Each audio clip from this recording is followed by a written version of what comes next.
नमस्कार and welcome you all to Study IQ. मैं हूं प्रशांत धवन। नाउ जैसे कि आप लोग जानते हैं, कल है 4 जून, एक बहुत ही इंपॉर्टेंट दिन, एक ऐसा दिन जब हमको ये पता लगेगा कि आने वाले 5 साल तक देश को कौन सी लीडरशिप मिलने वाली है। नाउ बहुत ही कम होता है एक्चुअली, इतिहास में पहली बार हम देख रहे हैं कि वोट्स की काउंटिंग से पहले इलेक्शन कमीशन ऑफ इंडिया एक प्रेस कॉन्फ्रेंस करे और बहुत सारे इंपॉर्टेंट इश्यूज को एड्रेस करे। अभी आपको दिखाऊंगा वैसे, मगर इलेक्शन कमीशन ऑफ इंडिया ने सबसे इंपॉर्टेंट बात तो यहाँ पर यह कही है कि इंडिया ने वर्ल्ड रिकॉर्ड क्रिएट किया है वोटर टर्नआउट के मामले में। टोटल 642 मिलियन, मतलब कि 64 करोड़ से भी ज़्यादा वोटर्स ने वोट दिया है इस बार के लोकसभा इलेक्शंस में। ये नंबर मैं आपको बता दूं, अगर हम प्लैनेट के हिसाब से देखें ना, कोई भी कंट्री इंडिया के आसपास नहीं आता। जो G7 कंट्रीज है, जिसमें आप यूएस, कनाडा, जापान, इटली समेत वेरियस कंट्रीज को काउंट कर लीजिए, इनकी टोटल पॉपुलेशन से 1.5 गुना ज़्यादा है ये आबादी जिन्होंने सिर्फ वोट किया है इंडिया में। और इवन यूरोपियन यूनियन के जो 27 देश हैं, उनको भी आप ले लो, उससे भी 2.5 गुना ज़्यादा है ये आबादी। इंडिया के इलेक्शंस ट्रूली मिराकुलस होते हैं। और अब फाइनल स्टेज पे हमको ये देखना होगा कि क्या इंडिया के इलेक्शंस प्रॉपरली कंक्लूड हो जाते हैं। वोटिंग तो हो गई, मगर अब क्या है कि दोनों खेमे, नेशनल डेमोक्रेटिक अलायंस और इंडी अलायंस, दोनों क्लेम कर रहे हैं कि ये मेजॉरिटी फॉर्म करेंगे। आप अगर एग्जिट पोल्स को देखो तो ज़्यादातर एग्जिट पोल्स ओपनली कह रहे हैं कि नेशनल डेमोक्रेटिक अलायंस आराम से ये लोग मेजॉरिटी इनको मिल जाएगी। टोटल सीट्स इनकी 350 से ऊपर आने वाली है। ये ऑफ कोर्स एग्जिट पोल्स की प्रेडिक्शन है। जबकि ऑपोजिशन पार्टी के जो लीडर्स हैं, उनसे जब पूछा गया कि आपके हिसाब से आपकी सीट्स कितनी आएंगी, तो कांग्रेस के जो वरिष्ठ लीडर हैं खड़गे साहब, इन्होंने ये कहा है कि इनकी 295 सीट्स आने वाली है ना। 295 सीट्स और दूसरी तरफ 350 सीट्स या फिर 400 सीट्स, हमें पता नहीं है कि एंड में रिजल्ट आएगा कहां पर। मगर यह बात तो तय है कि अंपायर से काफी सवाल पूछे जाएंगे। और ये बात मैं नहीं कह रहा, ये बात इलेक्शन कमीशन ऑफ इंडिया के जो चीफ हैं, इन्होंने खुद कही है कॉन्फ्रेंस में। जो वीडियो है बहुत इंटरेस्टिंग है, ये मैं आपको दिखाना चाहता हूं। आजकल इल्जामातों का दौर बुलंद है, तलखियों का बाजार गर्म है। आजकल इल्जामातों का दौर बुलंद है, तलखियों का बाजार गर्म है। पंच को पहले ही घेर लो, यानी पेशबंदी। जो एम्पायर है उसको पकड़ लो पहले से, पेशबंदी कर लो जिससे वो बोल ही ना पाए। पंच को पहले ही घेर लो यानी पेशबंदी। मंजूर है इल्जाम लगाओ हम पर, शर्त इतनी कि साथ में सबूत भी हो। मंजूर है इल्जाम तो लगाओ, मगर शर्त इतनी कि साथ सबूत भी हो। गोया कोई तो बात है, गोया कोई तो बात है। हर बार मुद्दई वही, कचहरी वही, गवाह कोई नहीं। गम का इलाज, शक का इलाज तो हकीम लुकमान के पास भी नहीं। ये जो लास्ट में चीफ इलेक्शन कमिश्नर ने जो लाइन बोली है ना कि शक का कोई इलाज नहीं है, बहुत पुरानी कहावत है कि दुनिया में हर बीमारी का इलाज आपको मिल जाएगा, मगर किसी को अगर शक है, डाउट है कि ये सही से नहीं हुआ, तो उसका देखिए कोई इलाज है नहीं। और देखना यही होगा कि 4 जून को जो रिजल्ट्स आएंगे, क्या ये ओपनली एक्सेप्ट कर लिए जाते हैं या फिर यहाँ पर डाउट प्रेजेंट किया जाता है। क्योंकि ये अब ट्रेंड बन गया है ग्लोबली। चाहे आप यूएसए देख लीजिए, यूरोप के कई देश देख लीजिए, वहाँ पर इलेक्शंस के बाद ना जो पार्टी हारती है वो थोड़ा बहुत उंगली उठाती है कि देखिए इलेक्शन थोड़े सही से नहीं हुए, यहाँ पर ये कमी रह गई, ये कमी रह गई, ये हम कर सकते थे।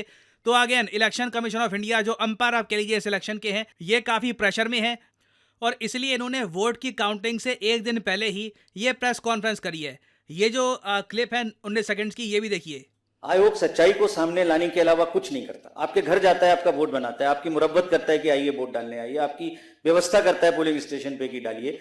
ऐसा नहीं करता कि कोई इधर से उधर कर दे। ये सब इलेक्शंस का व्यवस्था एक बहुत तरीके से है और उस प्रोसेस को हम मिड में चेंज नहीं कर सकते।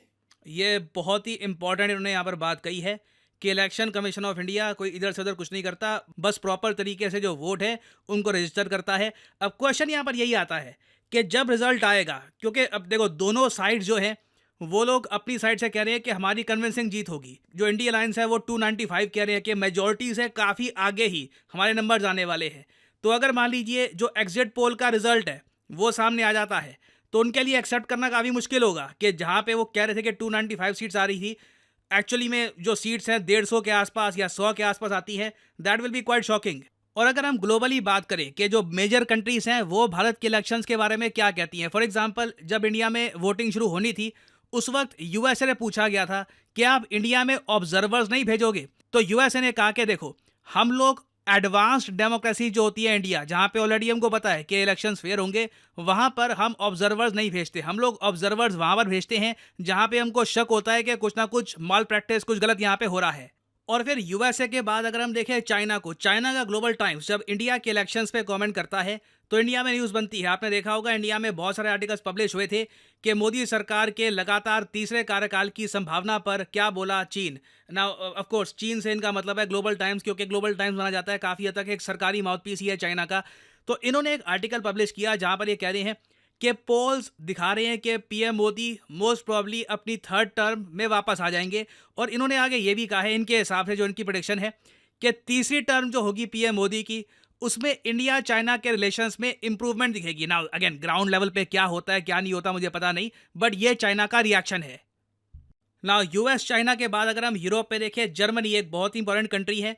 जर्मनी ने ओपनली कॉन्ग्रेचुलेट किया है इंडिया को कि आपने दुनिया का सबसे बड़ा इलेक्शन सक्सेसफुली कंडक्ट किया है। तो ये भी अपनी तरफ से कह रहे हैं कि हमें कुछ धांधली का कुछ यहाँ पे साइन लग नहीं रहा, एक प्रॉपर तरीके से इलेक्शन इंडिया में कंक्लूड हो चुका है। तो अगेन इंटरनेशनल रिएक्शन जो है इंडिया के इलेक्शन को लेकर, ये मैंने आपको बता दिया। अब देखना ये होगा कि 4 जून को क्या होता है, क्या दृश्य सामने आते हैं, जो रिजल्ट्स हैं कैसे उनको एक्सेप्ट किया जाता है। This will be very interesting to C.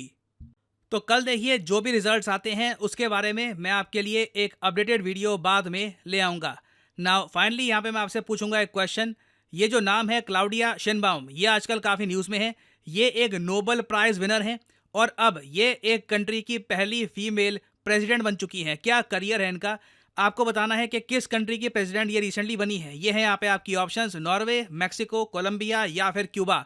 Comment section में करिए उत्तर। जो लोग सही आंसर देंगे उनकी कमेंट को मैं हार्ट दे दूंगा ताकि बाकी लोग समझ पाएं कि सही उत्तर क्या है। और फाइनली आप लोगों के लिए एक इंपॉर्टेंट मैसेज, अगर आप यूपीएससी एग्जाम की तैयारी कर रहे हैं, आपके पास टाइम है, 1-2 साल का, आप कॉलेज स्टूडेंट हैं, आप रुक के आराम से प्रिपेयर करना चाहते हैं यूपीएससी एग्जाम के लिए, तो कमेंट सेक्शन में जाइए। यहाँ पे आपको मिलेगा ये लिंक, इस लिंक पर करिए क्लिक और यहाँ पे आपके सामने खुल जाएगा ये पेज। अगर आप मोबाइल फोन पे हैं तो आप स्टडी IQ की जो ऐप है ये भी कर सकते हैं डाउनलोड, और यहाँ पे आप परचेज कर पाएंगे स्टडी IQ के वेरियस कोर्सेज। स्टडी IQ के प्लेटफॉर्म में स्टॉक मार्केट से लेकर UPSC, SSC, UPSC optional various courses available हैं। स्टेट पीसीएस कोर्सेज भी अवेलेबल हैं, यहाँ पे आप देख पाएंगे। और जो हमारा फ्लैगशिप कोर्स है यूपीएससी P2I कोर्स, P2I इसलिए इसको कहा जाता है क्योंकि प्रीलिम्स से लेकर इंटरव्यू तक ये कोर्स आपकी हेल्प करेगा।